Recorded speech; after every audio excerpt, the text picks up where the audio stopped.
So, Okay. Dr. Irvin David Yalom was born on June 13th, 1931. So he is slowly but surely approaching his 91st birthday. And indeed, he is an existential psychiatrist and psychotherapist and emeritus professor of psychiatry at Stanford University. And he's author of many books, both fiction and nonfiction. For psychotherapists, the first important input into group psychotherapy was Theory and Practice of Group Psychotherapy, published first edition in 1970, and since then republished 5 times as far as I remember. And then there were plenty of other professional books of existential psychotherapy, inpatient group psychotherapy, and one very important, despite that it is quite small, but very important book is The Gift of Therapy, an open letter to new generation of therapists and their patients. And indeed, it's very widely used as a handbook for patients, how and what they can take from psychotherapy. So I think it is very practical and almost eternal book because it's very universal across the approaches and schools. And there is plenty of books of fictional character, starting with Every Day Gets a Little Closer, which is more or less psychotherapeutical kind of work with more and more fictional content, and very important book which you write yourself was for you in this morning process. It's Schopenhauer Cure and When Nietzsche Wept. And this is important for everybody. I must tell that for me as Lithuanian, it's very important that almost all your books are translated into Lithuanian. And I must show you your last book, this Matter of Death and Life, which is translated in Lithuanian as well. And it's a little bit bigger than English edition in a way, it's thicker. So Yes. I must say that indeed, as an author and as a teacher and as a therapist, you are a unique person, absolutely unique person in our practice, because you are working more than 70 years. Indeed, starting by studies and later on doing more and more sophisticated work in psychotherapy. But we are about to talk your last published book, Matter of Death and Life, what you have written together with your deceased wife, Marilyn. And first of all, I would like to ask you a question which was not only in my mind, why it is named in that way, Matter of Death and Life. Because for everyday logic, life is before death. But in your book's title is Death Before Life. Yes. Well, it's because the book is really about my wife's death and then my life afterwards. So the book is her death and my life following that, the life that I'm living right now, which will be short. It's hard to imagine my living too long without her. I've been so tied to my wife my entire life, ever since I first met her when we were 14. I have a life before Marilyn, and then now this life after Marilyn. It's hard for me to live without her. My books that I wrote offer me comfort. Lately, I've been getting some comfort from rereading my own books. It's been very strange.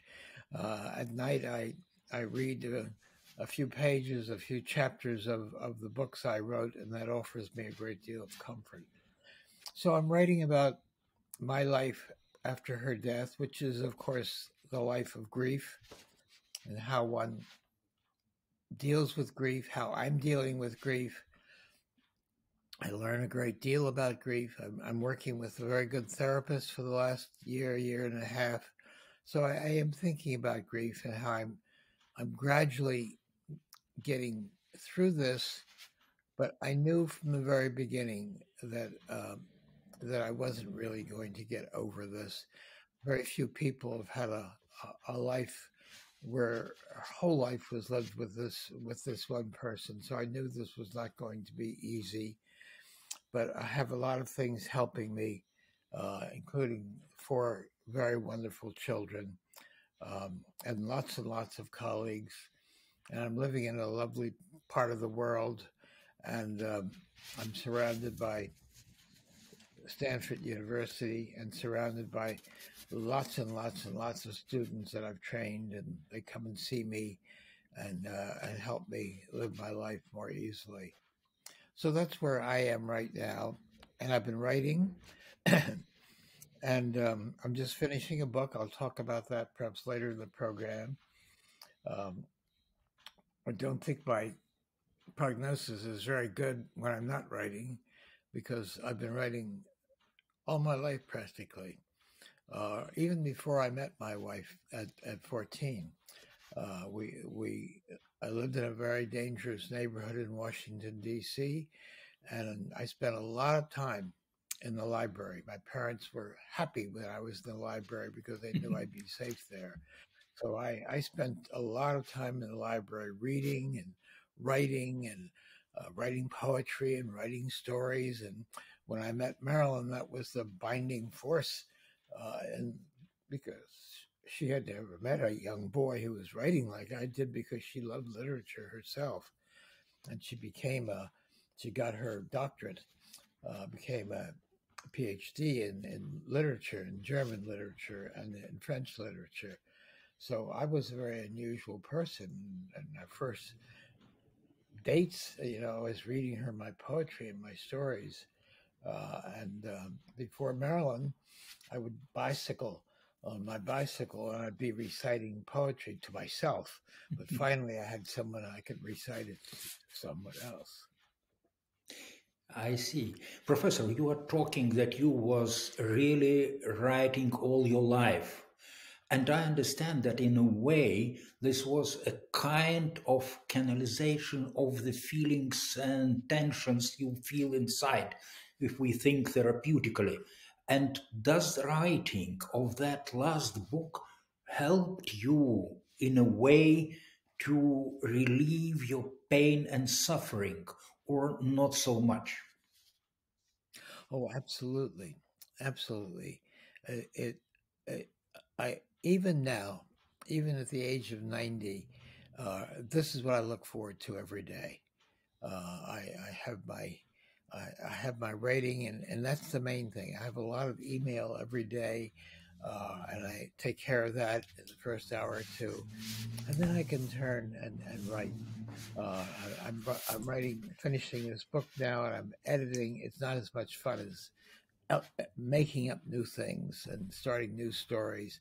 I have a couple in my mind, and right now I feel a little discouraged at the idea of not writing, and I hope I have a new book that starts to emerge. I have an idea of a shorter piece. There was a story. Well, I'll talk about that later. There was a story in the book that I'm writing that was too long for the book. It didn't quite fit in, so I'm going to make that with the German lady who I was writing this with. We'll make a separate, maybe a long story in a magazine, something like that. Not quite long enough for a book. So that'll be my next project. I would not be very happy if I didn't have a writing project ahead of me. I'm very strange in that way. I just depend on that very much. Writing is life for me. But this shows, dear professor, that you are still looking in the future. You are still searching for some meaning of your life, which is not ending, despite you told yourself that it's not long in front of you, but still you are planning and planning. Is it in your way kind of natural and actually helpful way to deal with approaching death. Absolutely. It's absolutely essential for me to think of how I will write about that. It Mhm. just becomes so much a way of life. I don't even question it.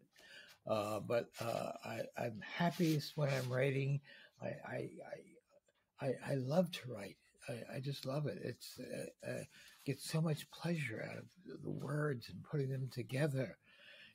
You know, I've never taken a course on writing. This is nothing that I've ever learned. It just feels so natural to me. I see, but you did this writing during the process of death of Marilyn. You actually interchanged with her these parts when she was still alive. But it doesn't look, especially in the first part of your book, that it helped you very much. You was constantly in pain. And Mm. after Marilyn's death, you found kind of soothing experience in your own book, Schopenhauer Cure. And can Mm-hmm. you give any advice to those who are now through a similar process, who are now Mm. widows or widowers? And can you somehow recommend something as a way of relieving the pain inside? Ah, that's a difficult question. You're asking me a question of I find this soothing to me, but what about people who aren't particularly engaged in writing and love to write and have that as a resource? What can they do? That's a hard question for me to answer. I don't know what I'd be doing if it weren't always for that. The other thing after writing, I gives me comfort is friendship. I have a lot of very, very dear friends upon whom I depend and I meet with, and we exchange things, and nothing is held back. So that's always very important to me. However, I'm in a time of life right now where all my really dear friends, people who go back with me forever, they're all dead. Every one of them. I'm the last one alive, and that is very a lonely state of mind. Um, so I have to kind of get used to that, and it's very hard to. There's there's a my family. I'm. This is my next writing project. You asked me. My family used to meet. They came from Russia. They came from a little shtetl called Seltz. I don't really know if it's still alive, if it's still there. My mother came from a shtetl a few kilometers away called Pruzhina, and was near the Russian. I don't know much about the geography. I've never visited there. It was near the Polish border. My father used to say, he was a great joker. He would say, if we didn't want another long Russian winter, we'd call it Poland. You know, so it was near the border, and the family came from these two shtetls, and they met in Washington D.C., where they all seemed to have immigrated. Most of them had little stores, grocery stores, or a couple of them had liquor stores, like my father. And every Sunday, the family would get together and they'd have dinner at one of their houses or so, and then they'd talk the whole evening, and the men would play pinochle, and the women would play canasta. And if there weren't enough people in the canasta game, they'd make the men give up their pinochle game and play canasta with them. And they talked and talked, and they would sing songs. But there was a rule. The rule was they never, never would talk about the Holocaust in front of the children. We never knew what happened. It was forbidden. Only once in a while we get a little clue of what had happened over there. So that was all my life that I went to these things until I met Marilyn, really, and then perhaps I stopped going there and started being with Marilyn. So those Sunday night things were deeply implanted in my mind, um, and now they're coming back to me in this stage of life, especially because I met a woman who was the co-writer of one of my stories in the new book. Her name was Sakina, a German lady. And together we wrote, I met with her. She was in great despair too, because her father was a Nazi working in the concentration camp and killed Jews, a great many Jews, in Minsk, in Russia. And her father was ruthless and cruel, sexually abusive to her.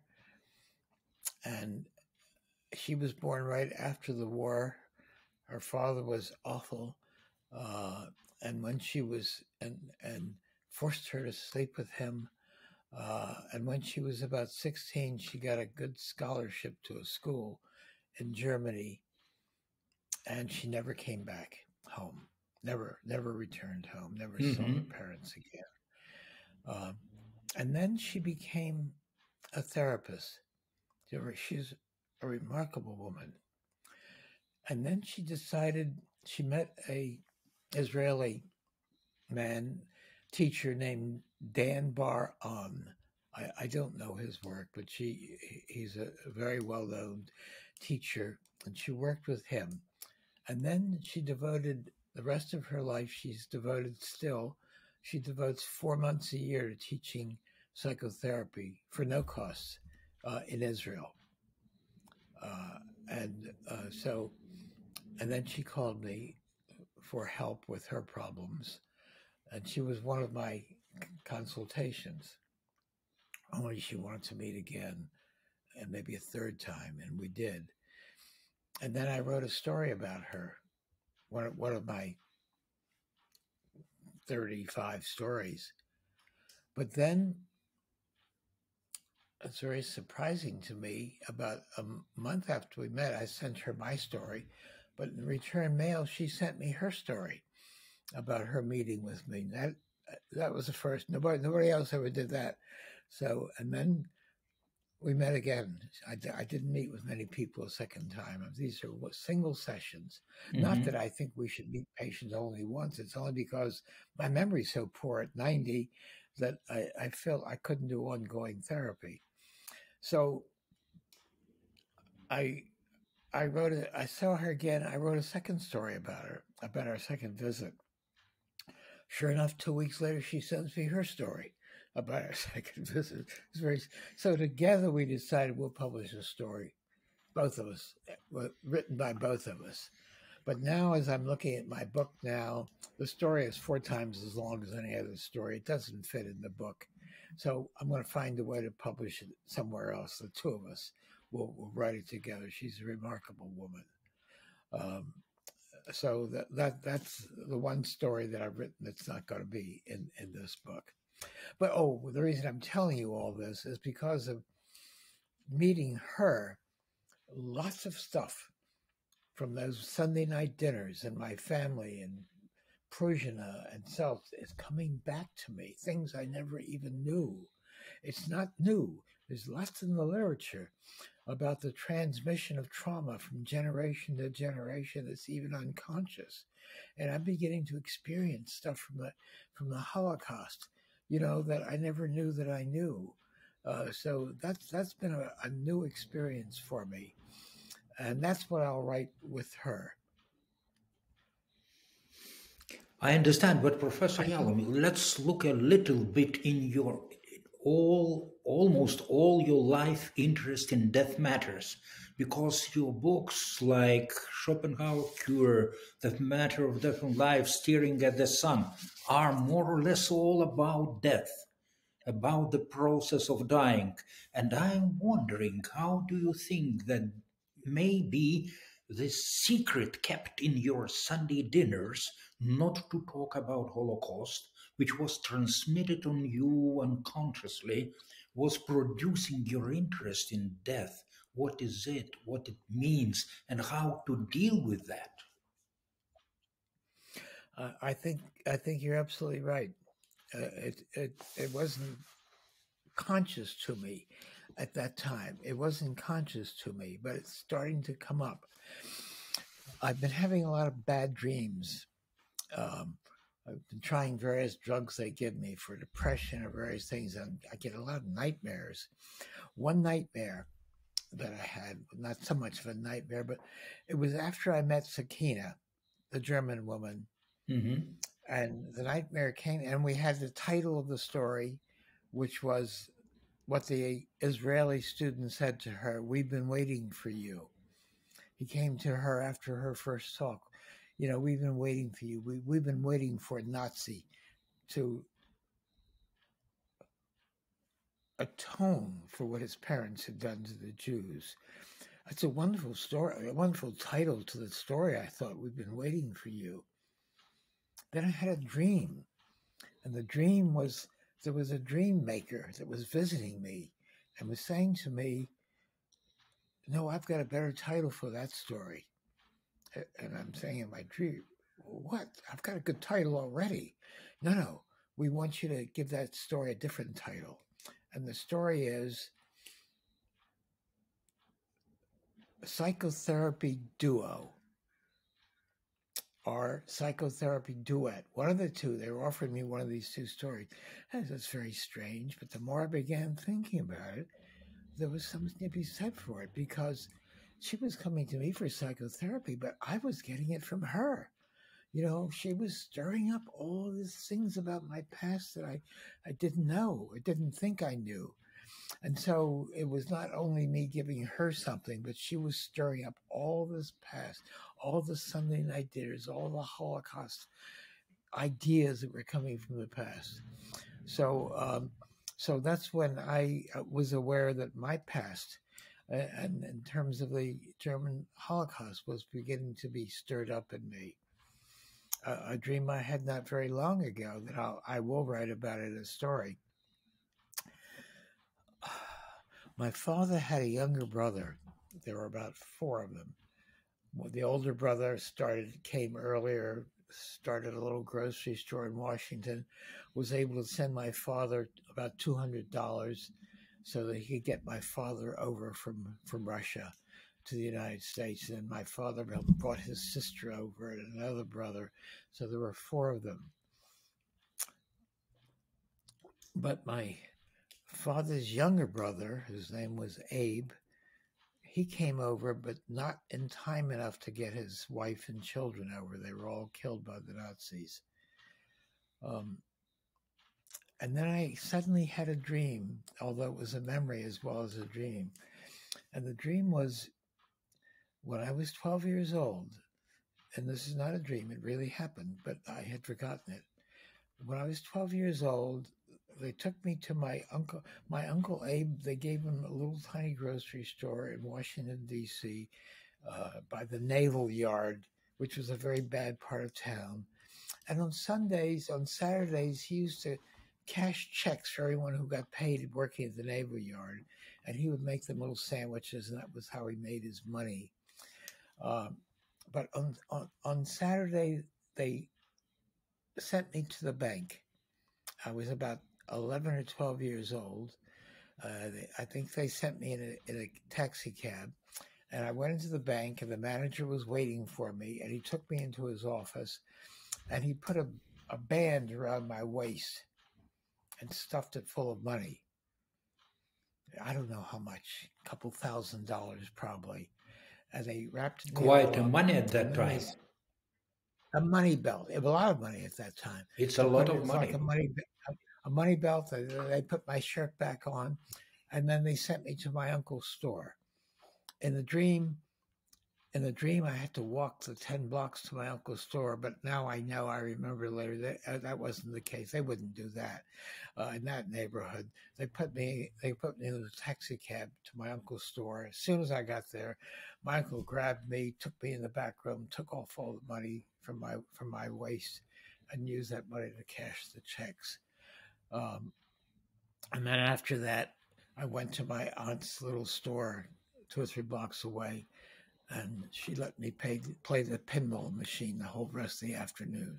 That was my reward for it. Later on, I began thinking, this is crazy. How could they have put me in such danger? But it was true. It was what happened, a memory. So these sort of memories became back to me in my dreams, early memories that I'd totally forgotten about. So I'll write a story about that. That's one of my next projects. So I'm wandering here, but anyway, I began having strange nightmares that were telling me things about what my family had gone through in Russia that they would not tell me about themselves.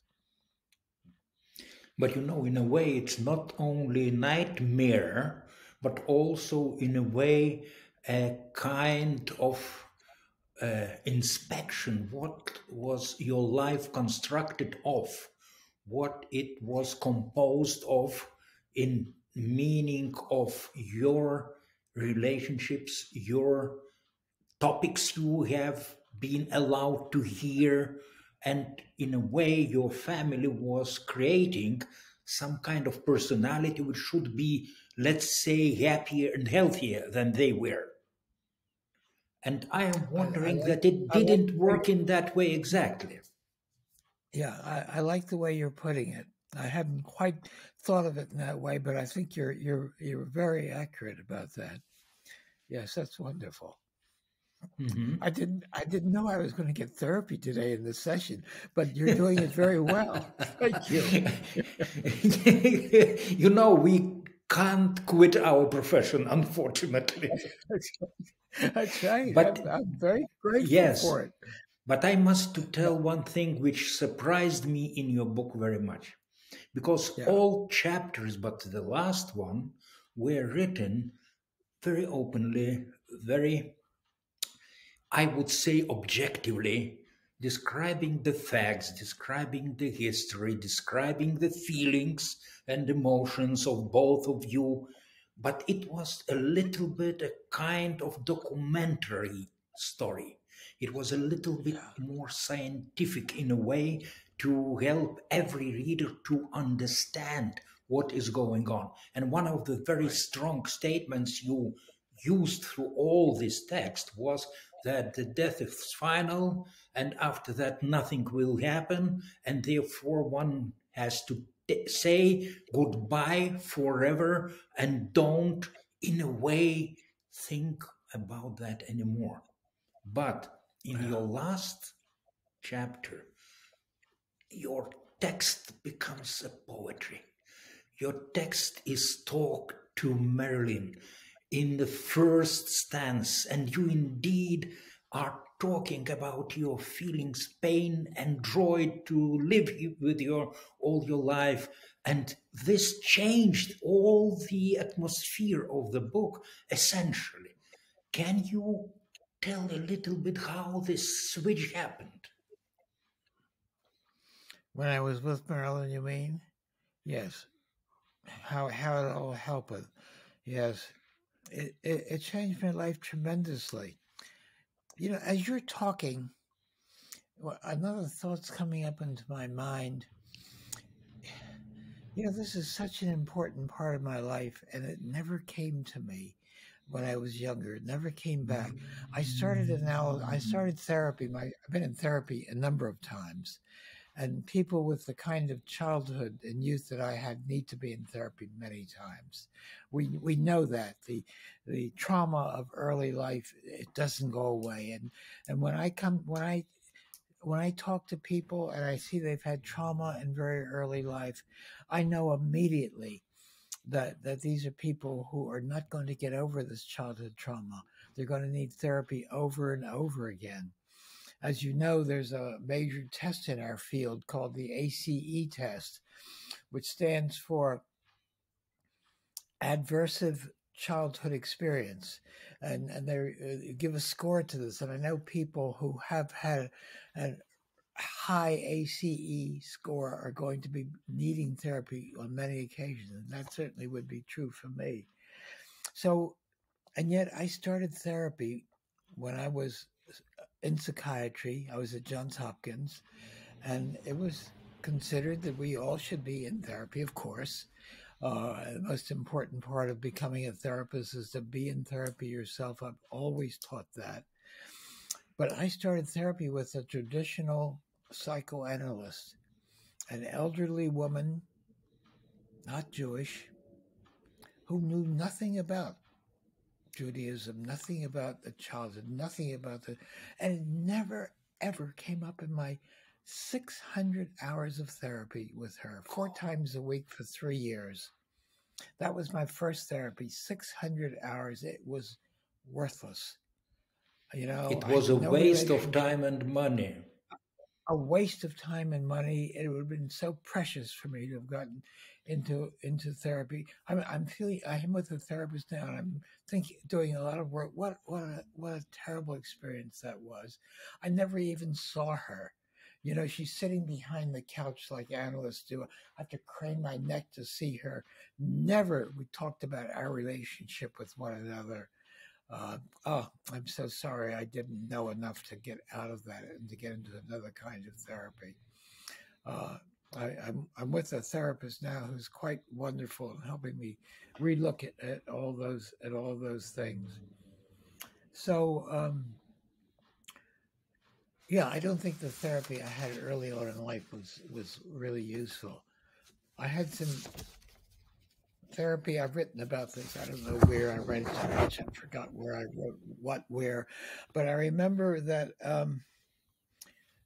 when I was starting in my field, in my work, I came to Stanford and was offered a position there.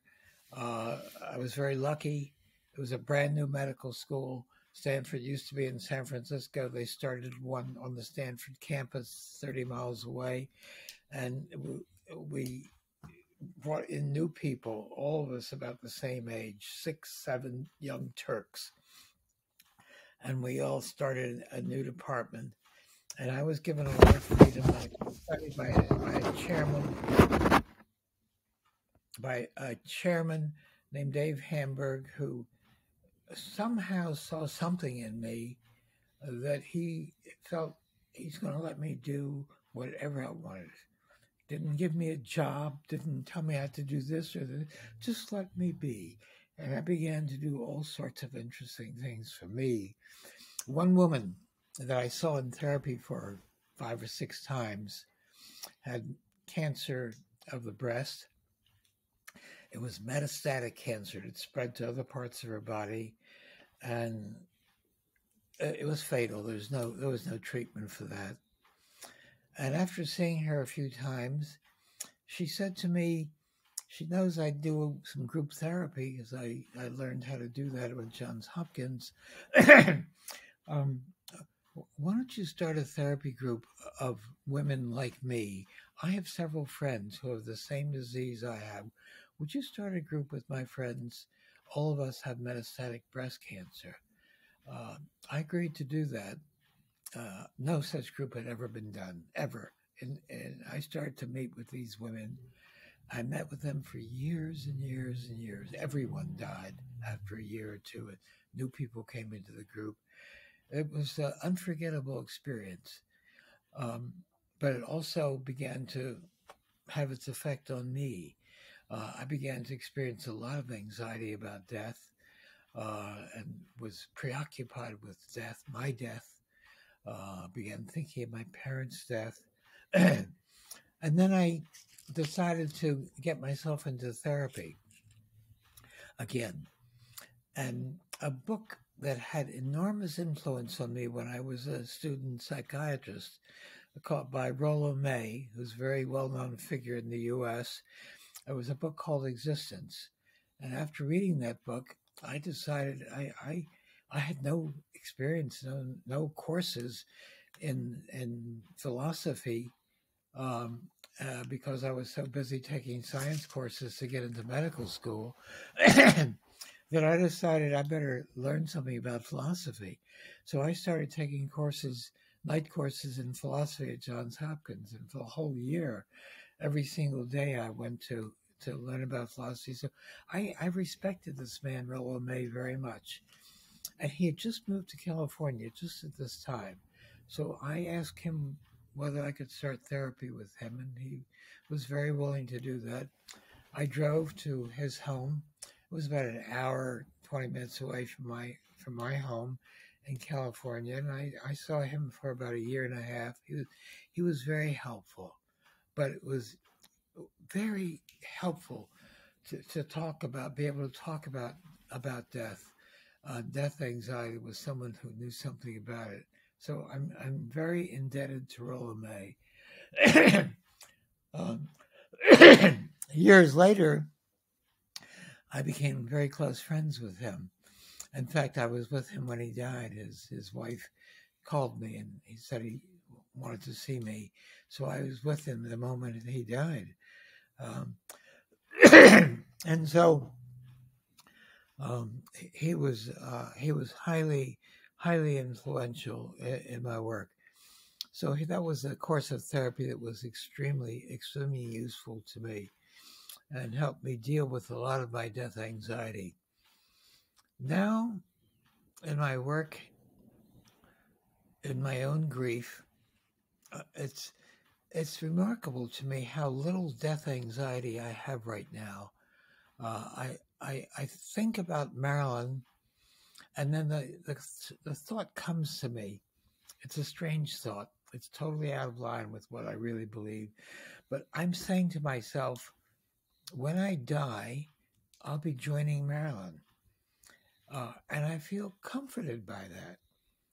But when I look at this through my scientific mind, I think this is totally absurd.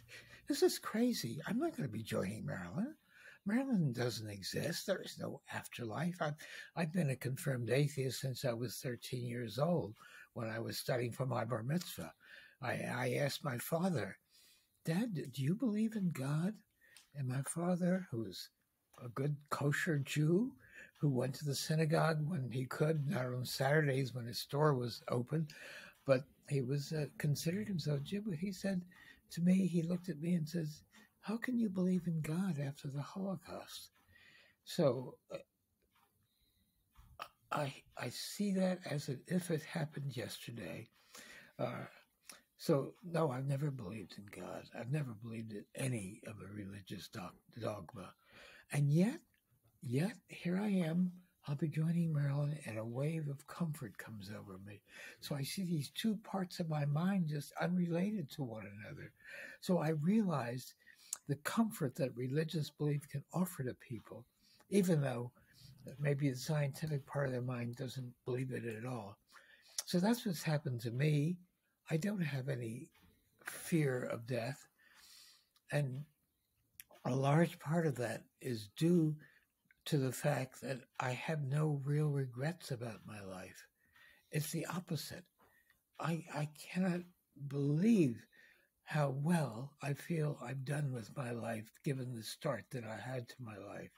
So I have no regrets. I lived well. I am proud of all the books I've written. I've been so pleased to have been with Marilyn all my life. So there is a formula that I've felt. It's not original, I'm certain.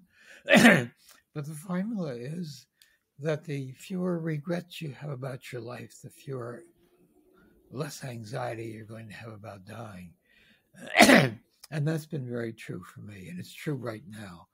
I have no regrets about the way I've lived my life, and I have very little death anxiety. But can it be received as a kind of recipe or rule how to deal with death anxiety? You must live a decent life. You must have as little regrets as possible about your deeds. Exactly. Yeah. And so let's look at the regrets you have right now in your life. What regrets are you building up? How can you begin to change those? That's where I go in therapy. If people come to me with death anxiety, I head right towards there and begin to take a look. What are you doing now that you are going to feel you regret? What aren't you doing that you're going to regret? Yeah. Where did all that come from? Let's see what you can change in your life right now. So I focus very hard on that in my work with patients. So in a way, it's kind of universal rule that you must think like about your death every day in a way that don't produce the actions you regret later. That's right. You're exactly stating what I'm feeling very strongly. I don't want to regret anything. I want to be kind to people. That's what I love about the work I do. Even these single consultations. I see one patient a day right now. It's all I can do. All my mind is capable of doing. But I look forward to that. And when I see that patient, I want to do everything I can to help that patient.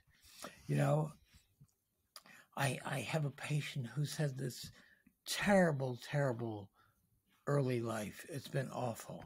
Their parents were unkind to them, and they've sort of never experienced closeness to anyone. I ask every patient I see the same question. I say, "Who's the closest person in your life right now?" And there are certain people that say to me, they shake their heads. They don't know how to answer that. There's no one they're really close to, and I could talk with them about that and why it wasn't. And that's all interesting and good. But I feel in these single sessions, this 1 hour, I'm going to give them the experience of closeness. I try to give it to them. Not we're going to talk about it in the past. So I've been doing very bizarre things in my single sessions. That's what I'm writing about now. Therapists don't do this, and a lot of therapists are going to be very annoyed with me. But I will say to them, to the patient, I'm asking you a lot of questions. Let's switch roles. You ask me questions, and I promise you, I will answer any question you ask. And the deeper, the better. The more personal the better. You ask me questions.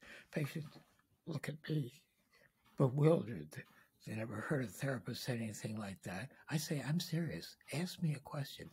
And they don't know how to do it. And eventually they start asking questions. And a patient says, well, how did you meet Marilyn? How do you make friends? What did she and you talk about? How did you make other friends? They ask me all kinds of questions like that.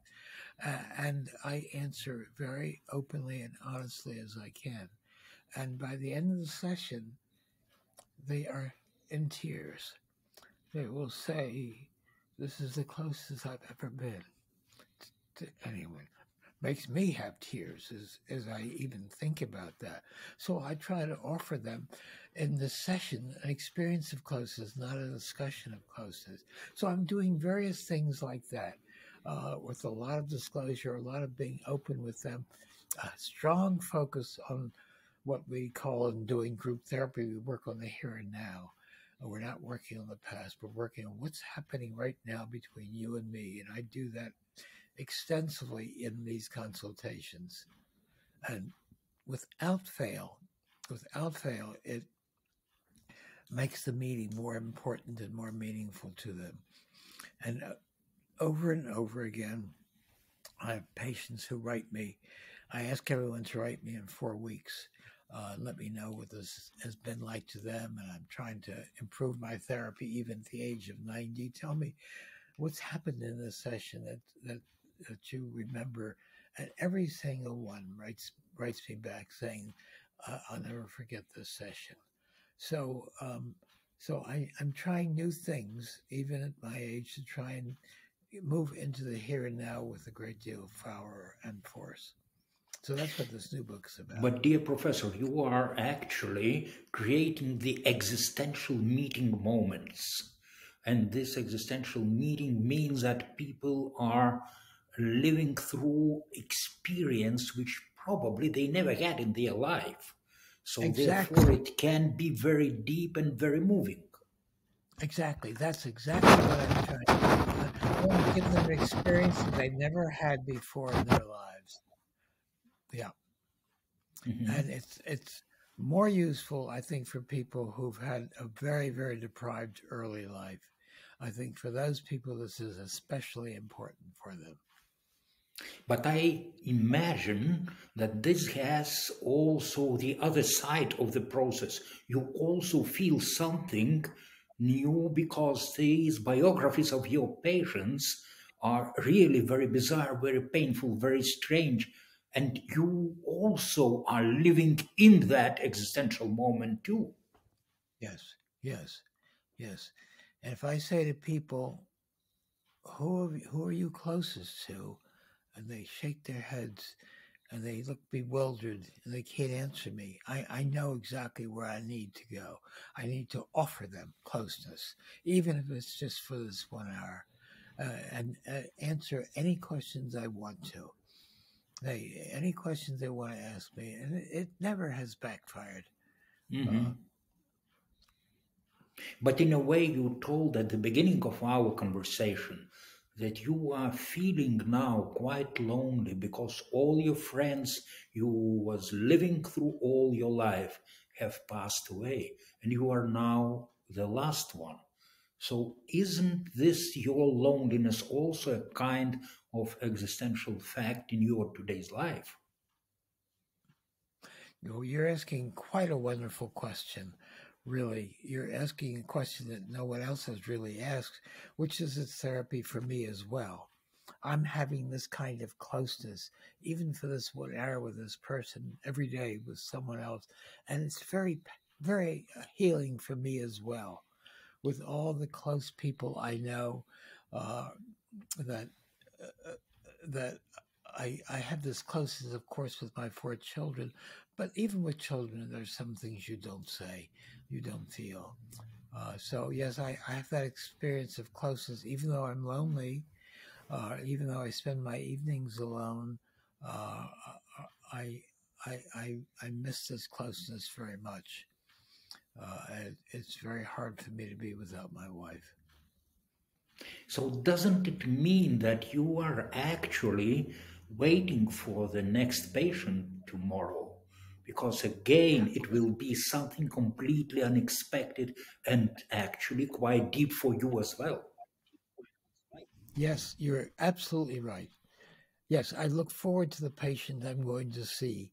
Uh, I'm going to see one this afternoon at 4 o'clock. The patients I have, the consultations, I if they're in the United States, I see them around 4 or 5 o'clock. If they're in Europe, most of them are in Europe or overseas. I see them. Sorry, there's some noise there. Do you hear it? Not so much, it doesn't disturb too much. Actually, it's a big noise coming here. But I see most patients from overseas, and most of them from overseas about 11 in the morning. So every day I will see a patient, and I look forward to it. And it's definitely, yes, I'm giving something to those patients, but the idea that I'm seeing them gives something to me too. So every day I see these people, and I'm feeling I'm going to give everything I can to this person, and I'm back in my role as a giver, as a therapist, and it makes me feel good to be able to offer this to people. So, can we summarize in a way that authenticity is a key for our success if we want to work as helpfully for our patients as possible? I believe that very, very strongly. You're saying it just perfectly. And it's the opposite of the kind of therapy approach that is a strict Freudian approach where you keep your distance from people and you're not really closely relating to them. And I know that a lot of therapists are uncomfortable with my are you saying these kinds of things because we're told, let's keep our distance, you don't reveal yourself. So I set a lot of therapists' teeth on edge, I know, when I reveal a good bit of myself. But in all cases, it always helps. I've never really been terribly. And there was one woman. It was a woman that I was treating, a young girl. She was about 22 or 23. She had a very, very awful upbringing, and she was living in a monastery, even though she was married. It's very strange. She only saw her husband once or twice a month, and I asked her to ask me any question she wanted, and her question was to me, what is your sex life like? I've never had a patient ask me a question like that before. that threw me back. So, quite honest, by the way. What? Quite honest. Quite honest. It was quite honest question. Quite honest. Yeah, but she also had a life experience of no relationships with other people. So I tried to be honest. I said, well, that's an embarrassing question. But tell me, how did you think that question would make me feel? And so I took that tact. That would be balancing. Listen, 90-year-old people, they don't have much of a sex life, and I don't think I have much trouble answering that question. Especially 90-year-old people who are alone in the world, But tell me, how do you think that question would make me feel? Because it made me feel a little embarrassed. And so I went on that. So I still did good therapy with her because she doesn't know how to get close to people and doesn't know how to behave to people. So I didn't scold her for asking that question, but I wanted to inform her that when you talk to people, you've got to think about how these questions would make people feel. Something that she had never gotten a lesson in, really. So I tried to make something therapeutic for her. And she was very grateful to me and wrote me about that later on. I see. Dear Professor, can you help our audience to do a little bit of the thinking what they have as a prospect for their elderly life? What therapist can do and how he or she can live getting elder and elder? Do you have any advice? I'm missing a couple of words there. The sound's not good. I am Say that again, asking please. if you can have an advice for therapists, both women and men who are getting elder and elder, and is any kind of help in this diminishing biological capacities by the age?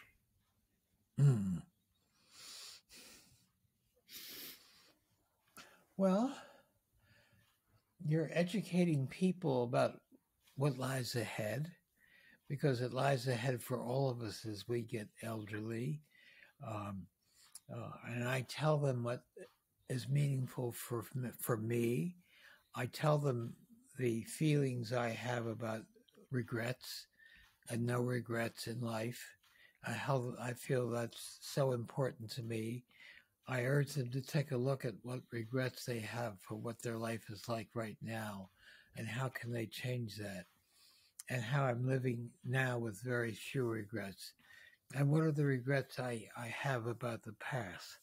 If they inquire more about that, I have regrets. I have regrets for not having been loving enough to my mother. I've been full of annoyance towards my mother, but now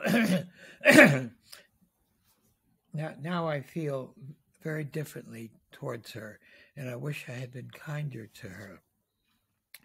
That uncle that I mentioned to you, who I got racked with bills about him, I had a major change in my life after this dream that I had about him, because I considered him kind of like an animal.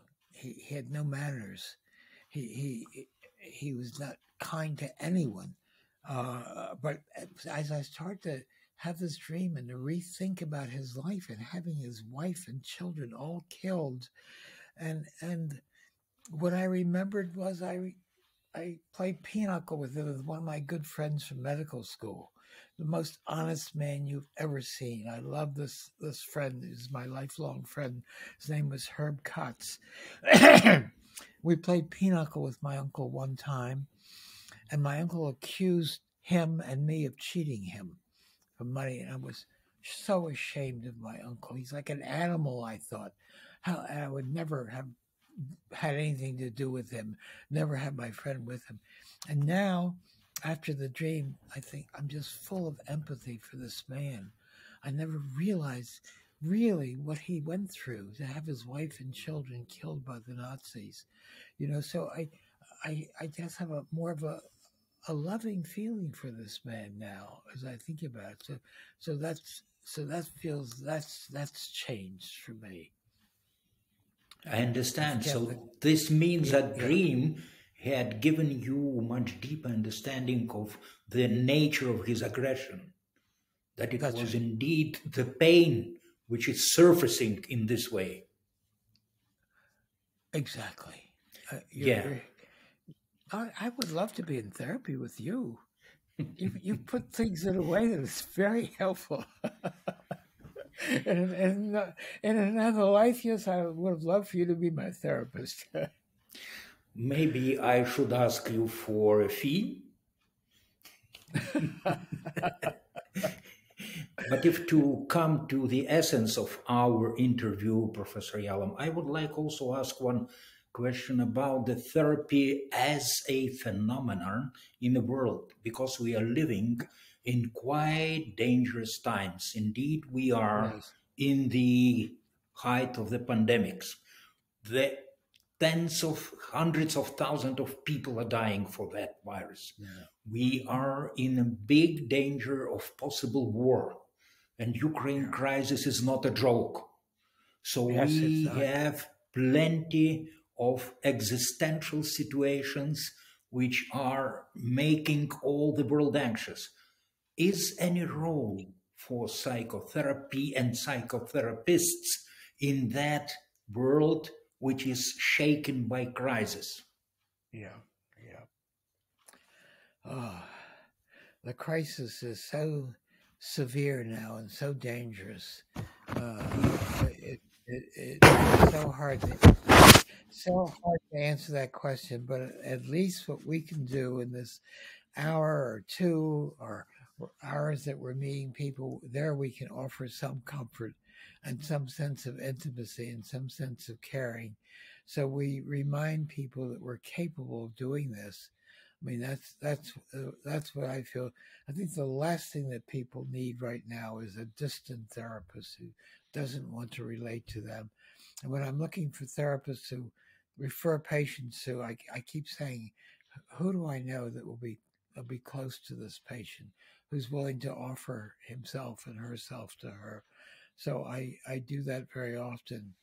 And I try to find good groups for people where they can be close to other people.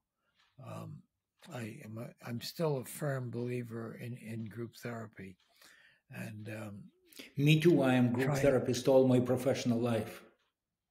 Yes, I know. There are more and more now. There are groups for therapists, which are completely composed of therapists, and there's a book out by a man named Weinberg, and I send a lot of patients to him because he knows of therapy groups for therapists in various cities around the world. So I'm very much in favor of that. When I came to Stanford, there were these 7, 8 young Turks. We were all together, and we decided we'd form a group. And but no leader. It was a leaderless group. And so we met, I think we met once every other week for an hour and a half. But the group met, you won't believe this, but the group met for 40 years. We met every other week for 40 years with the same people in this group. And it was wonderful therapy for us all this time. I stayed in this group until my wife died 2 years ago. And at that point, I just wasn't up to continuing. But that's how long I stayed in this group. It was tremendously useful to me. So I think being in a group of therapists would be a wonderful idea. Being in a group of patients, some of whom might know other patients, it's awkward for therapists, but being in a group completely composed of other therapists, I think is very useful for psychotherapists. I urge you to seek out such groups. Okay. So, dear Professor, thank you very much. Our time, unfortunately, is approaching the end, and maybe We're you coming. can. Whoa, Yes, it's where's it? more than an hour we are talking. Oh, I've just got so engrossed in my talk with you, I didn't even notice the time had passed. Yes, time I'm has sorry. passed. I'm sorry it's over. It's been a great pleasure speaking to you. I I am haven't really had an sorry. interviewer. I haven't had an interviewer who I've gotten so engrossed with. Thank you for this experience. But I am very grateful for you about sharing your all life experience with these very vivid memories about existential moments and meeting patients in most difficult, most painful parts of their life and feelings. So maybe you can tell few words to all of us how we can survive this need for being in deep existential contact with our patients, how we can manage it. Yeah. God, it just takes experience. I know I shake up a lot of therapists by urging them to be more real, but it's just the idea that I'm going to offer them closeness. That I've had patients who will write me back. Uh, I had an interview with an organization called the Evolution of Psychotherapy in the United States. It's a big interview every year, and they had me interview this woman. I told them about a session I had with this woman who had the worst background I've ever seen, and I had this interview with her, and it was very moving, and I talked to her about who she had been closest to, and she couldn't think of anyone. And then I talked about being close to her and what that was like for her. And she was so moved. And at the end of the session, she said to me, "This is the closest I've ever been to anyone." And she was weeping, and I couldn't stop my own tears. I was weeping too, and as I told about this session to this person interviewing me for the evolution of psychotherapy, I couldn't stop my own tears from talking about her tears.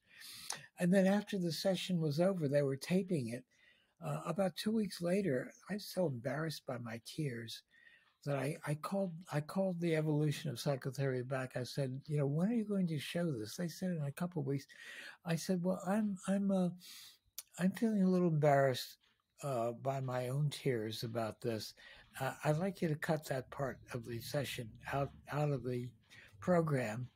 It's embarrassing for me. And they said, oh no.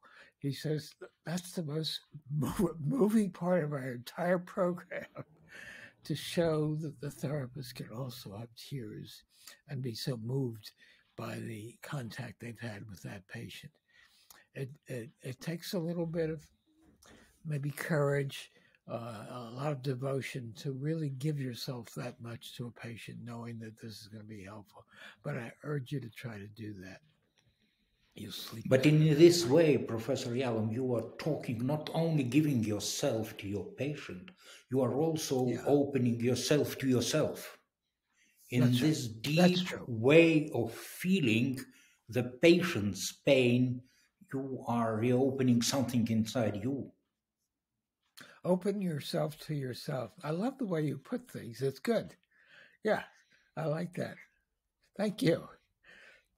Thank you very much. And I hope Okay. that this, what we have talked about, will be helpful for many of our professionals and patients. And we will try to keep in touch with you probably in the future, if you don't mind, and to have probably a little bit more conversations on these topics. As long as I'm around, I'm open to you. I have a feeling that we will meet not once. That would be wonderful. Okay. Thank you Thank you very for the much, session. and keep strong and be as bright as always and as you have been today. Thank you very much. Keep healthy. Thank you. Thank you. Bye. Bye-bye.